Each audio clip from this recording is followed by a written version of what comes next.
following is a conversation with Jyoti Chand for the Brown Voices Be Inspired project. I'm Punitha Rice, and I'm the researcher behind Brown Voices, South Asian American Experiences in Schools. And I'm speaking with you, Jyoti Chand, aka Mama Jotes, who is an Hi. author, an influencer, and a mother. You're the author of the graphic novel Fitting Indian, Yes. creator of a fashion line.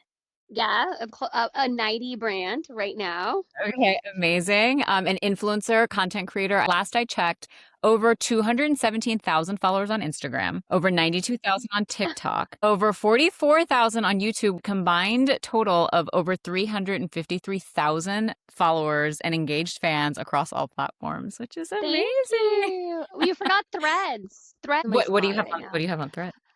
Okay, I'll 30,000. have to go back and do that math. And of Oh, course, you're a devoted mother. You're raising your oh, 3 kids and sharing the wisdom and lessons along the way. Thank you for being here. excited for this conversation. And I was like, I have to fit this in. All the kids are home for summer. Like, we're gonna get this We're in. getting it in. So clearly, you're an inspiration. And the reason I reached out to you to talk was for the Be Inspired project. So while my research really highlights the challenges South Asian American kids face in schools, I want to hit the other side of that too and inspire young brown kids with stories of success that doesn't necessarily look like the stereotypical versions of success we've grown up with in our heads. My question is, how do you define success for yourself?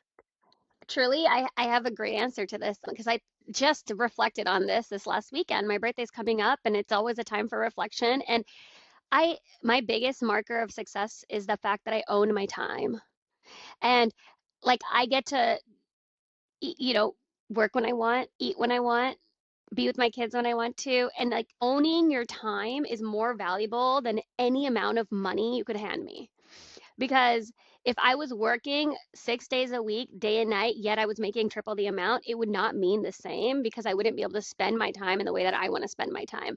So I think that is my biggest marker of success is that I have owned my own time for a very long I time now. love that. I guess the organic next question is, how did you come to this place? Because the kind of work you're doing now, the kind of career you've like crafted, it's not like you're just this Yeah. one thing. Um, how did you build all this for yourself? Okay, we got to go far back because I always knew that I wanted to be a writer, but I always knew that becoming a writer is not something that was going to give me a stable life. So I used to do like my creative stuff as like my hustle, like my side thing. Like, so when I lived in LA, I was doing my master's in creative writing. I was doing stand-up comedy at this time. So I was doing all my little creative endeavors. But during that time, I was also running my own like concierge tutoring service in Beverly Hills. I knew the only way I was going to be able to make it creatively is if I had a job that was flexible enough to allow me to make it creatively. And the only way to have a job flexible enough is to make your own schedule. And so that's how I kind of first got into business per se. Because in the end, everything I do is a business, right? Even though there are different hats in different departments, it all comes down to business. I did concierge tutoring for about 12 years. I went from Beverly Hills. When I moved to Long Island, I worked in Manhasset and then took my Beverly Hills students online. And when I was in Manhasset, I started specializing in ACT and SAT Uh-huh. prep. I moved to Baltimore and I did the same thing. I took my online clients and eventually while after Krish was born, I was fully tutoring online, which is even better because I'm not driving house to house. So now I'm maximizing every hour I have with every kid. So in 2020 when I was building out Mama Jotes, and I knew that tutoring wasn't my end game. It also didn't really fit my motherhood schedule anymore. It was after school and weekends, and I was like, I cannot do this anymore. I need to be with my kids after school, my kids on the weekends. And so my husband and I sat down. He's like, what do you want to do? And I was like, I need to go back into the creative stuff. Like, I want to write, I want to do all this. And at this time, he was able to provide us a stable life with his job. And I don't know if this is just like me or if this is just how it works in partnerships, but I needed to hear him say, like, go for it. I can take care of us while you hustle.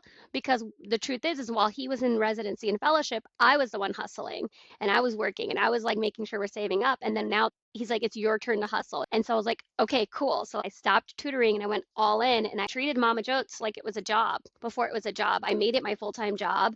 I was like, okay, I'm going to act like I have 100,000 followers and then just post like I do, and then one day I will. Yeah, that's kind of how I got here. And then everything that branched off of Mama Jotes was just like another, you know, leg. I love what you said about partnerships. I think that's so true. There is that push and pull because you can't both have everything all at the exact same time. It kind of You can't. Somebody has to sacrifice something. And for him, it was like, I'm going to take the weight of being the provider onto my shoulders. And that's a lot. Like, no matter how much you make, just to be like 100% the guy who's putting food on the table for all these people, until this takes off for you. So, like, having that was vital. I'm going to pivot childhood. What was like growing up South Asian American in school, especially identity, belonging? Well, I will say one thing. I'm glad I grew up without the internet.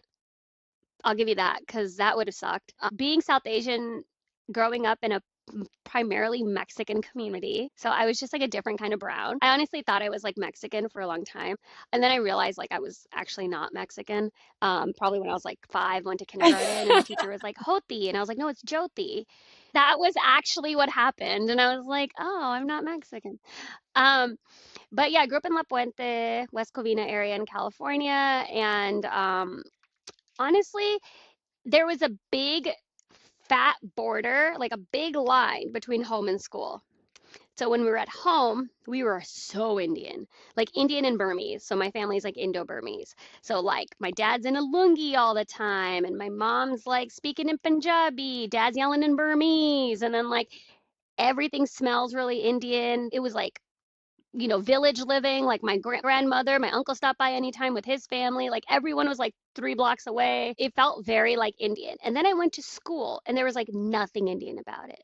So like when the Diwali would come around, no one knew what that was. And it's so exciting for us. And then like you go to school and like I was the only Indian girl at school, the only kid that was Indian in my entire school. It was definitely like interesting to grow up with this like dual identity that I feel like it's such a common narrative. So many of us battle this dual identity, and that's why fitting Indian was resonated with so many people, especially with elder millennials that like had to go through this. Like you're living at home with these like immigrants who are trying to preserve and hold on to their culture as strongly as possible because they didn't want to lose it yet.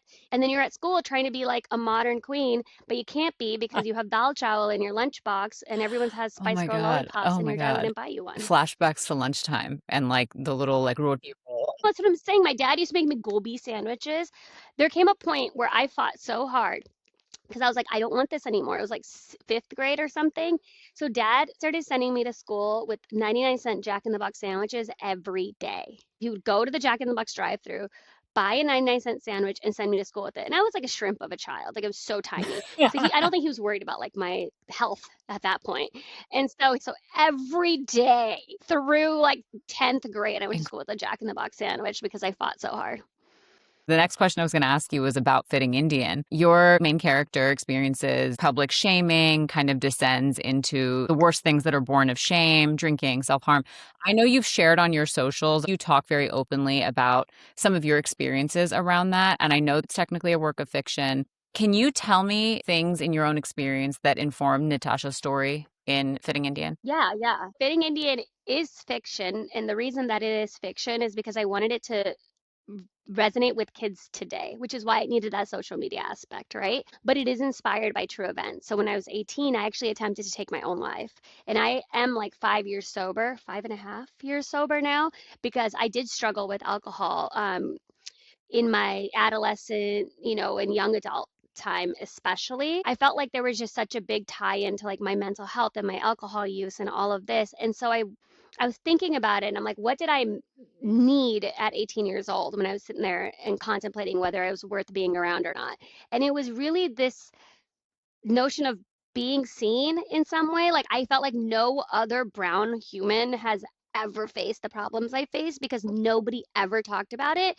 I never heard of anyone who was like, I'm depressed, I'm anxious, I feel this certain way. And everyone just seemed to like fine all the time. It was very isolating to not see that represented. And so I was like, that's what needs to be represented. We need a brown character, a main character who is struggling with the things that I struggled with. When you're writing, you're always told to write what you know. And with Fitting Indian, that's what I did. I wrote what I knew and I created a story. I'm like, what if me or now Natasha, ends up going viral on social media for something that her parents would be really embarrassed about? What would happen? What would have happened? And so that's kind of where that story blossomed from. My next book that comes out next year is actually weighing on a fully different spectrum. So it's not about any of my experiences at all, but it's rather Oh my, changing the narrative of what I would want to see. Unsuitable. It's coming out next year. It's about three generations of Indian women living under one roof. So it's a mother-in-law, a mom, and a daughter.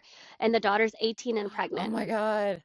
It's a revelation that I had while I was going on a book tour for Fitting Indian that like I didn't take any time to change narratives in Fitting Indian. I and it matters because in media, if a certain culture is portrayed a certain way, that is the reputation, that's what's going to happen. That's how we get stereotyped, right?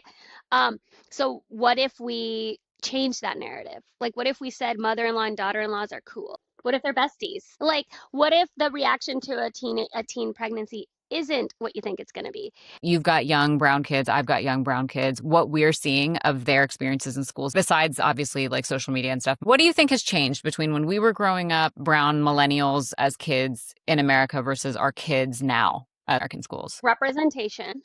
Holy moly.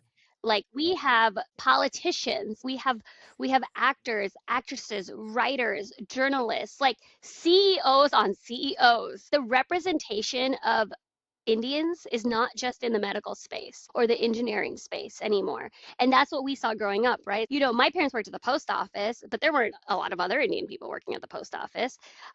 But to Yeah. see now, like the kids today, my kids can turn on the TV and on the news can see a CEO that's Indian and be like, oh, cool, they're Indian. You're like, okay, wow, I can do this too. And not just men either. Indian women like starting companies, so many companies, and they're successful. Like look at Deepika with Live Tinted, like and Michelle with Ranavat, and like there's just so many beautiful examples and of like the paths less traveled.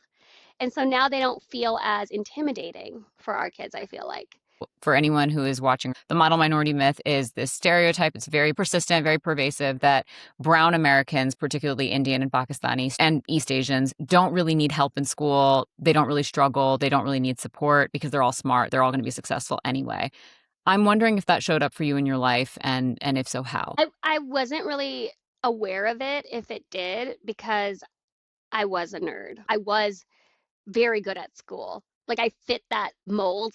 Like I was always reading and I was like, the girl with the big backpack and I was like 3 years ahead in math. I skipped a year of high school. I Honestly, it's the opposite. When I started acting out in school, like my senior year, when I didn't have a lot of classes and I had a boyfriend and I was going to parties and I was drinking, that's when my teachers started showing like concern. Like, well, this isn't like you. All my peers are doing it too, and nobody's telling them anything. But like when they see like my rebellion coming through, is when teachers were like, all right, keep your head on. You're going to college next year. Like, you know what I mean? Then they're on me. So it's like almost Oh like my God. I guess the expectation Wow. was there that I was going to make it out. And you have to remember, I went to a high school where 1,000 people started ninth grade and 250 people graduated. Success story. And you guys, my high school was a 2 out of 10. I made it out without getting shot. The biggest thing for me going from high school to college was a culture shock of how many Indians there were at UC Riverside. There were so many Indians, and then it was also learning that like Indian people tend to be mean to each other. This was back then. I don't think it's the same now. I think back then there was like this cattiness that I didn't know existed. And I was like, what? I had like my cousins and like my mother friends, but there weren't really like, I didn't have this like abundant like school peer group that's mixed in. So my Indian friends were always like separate because it was never mixed with school. What would young Jyoti think of your influence and voice? Like she'd be like, "Oh my God, she's so cool." The only thing that would make her cooler if she had a Yes. farm. I've always wanted a farm, kind of like a weird childhood dream. No, it's happening. It's happening in a different timeline, and I just need to jump timelines. Um, and so I think that she'd be very proud of herself or proud of me from getting to it because I was thinking about this of like I wish I had a playbook of how I went from being like low confidence and depressed at 18 to where I am today, but there is no playbook. It just took a lot of time, inner work, and just like Uh-huh. trusting my gut is the only thing I had. But yeah, she'd be proud and she'd be amazed, and she'd probably be like, I want to be just like her when I grow up. My biggest dream in life was to always be a mom. That to me has like been my anchor throughout everything is like the motherhood thing. What do you hope for our kids' generation? What do you hope life is like for them in school? In school, I hope they have confidence. Like, I think that's the one thing that I was lacking. Like at home, I was always so confident, but when I got to school, I felt like smaller. Like I had to make myself a little bit smaller in a way. And I don't think I realized that then, obviously, but when I look back, that's what I've noticed.